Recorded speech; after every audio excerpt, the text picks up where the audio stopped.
భారతదేశంలో మత అసహనానికి మత అవమానాలకి గురయ్యేటువంటి ఏకైక జాతి హిందూ జాతి. మిగతా మతాలకు సంబంధించినటువంటి వాళ్ళని ఏదన్నా విమర్శిస్తే ప్రభుత్వాలు కేసులు పెడతాయి, అరెస్టులు చేస్తాయి, జైళ్ళలో పెడతాయి. కానీ అదే హిందువుల్ని ఎవరన్నా ఏమన్నా అంటే హిందువులు ఏమి స్పందించకూడదు, వాళ్ళని ఎవరిని ఏం చేయవు. హిందువులు ఒకవేళ రియాక్ట్ అయితే మత ఘర్షణల కేసులు పెడుతుంటాయి. అది ఇండియాలో ఉన్నటువంటి సెక్యులరిజం.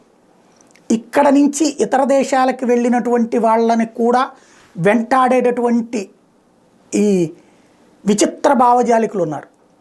తాజాగా ఒకడు ఖతార్లో ఉంటున్నాడు.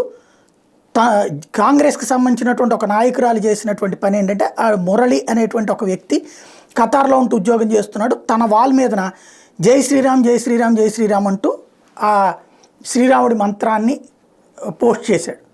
దానికి కాంగ్రెస్కి సంబంధించినటువంటి రియా ఖతార్ పోలీసులకి ట్యాగ్ చేస్తూ, ఇతను ఇస్లామోఫోబిక్, ఇట్లాంటి వాళ్ళని మీ దేశంలో ఎందుకు ఉండనిస్తున్నారు, అరెస్ట్ చేయండి అని చెప్పేసి కేసు పెట్టింది. ఇండియాలో ఉండి అంటే ముస్లిం దేశంలో ఉద్యోగం చేస్తున్నాడు, తనేం మతం మారలేదు కదా. అతను శ్రీరామ్ అని చెప్పేసి తన వాల్ మీద పెట్టుకున్నందుకు అతన్ని అరెస్ట్ చేయమని చెప్పి ఖతార్ పోలీసులకి ఇండియా నుంచి చెప్తున్నారంటే ఈ దేశంలో నిజమైన బాధితులు ఎవరు? షర్మిల్ గారికి కూడా తెలియాలనుకుంటా, ఏదో మతద్వేషము లేకపోతే రియల్ సెక్యులరిజం అంటోంది. మరి ఇట్లాంటి ఆ కాంగ్రెసే చేయించేది.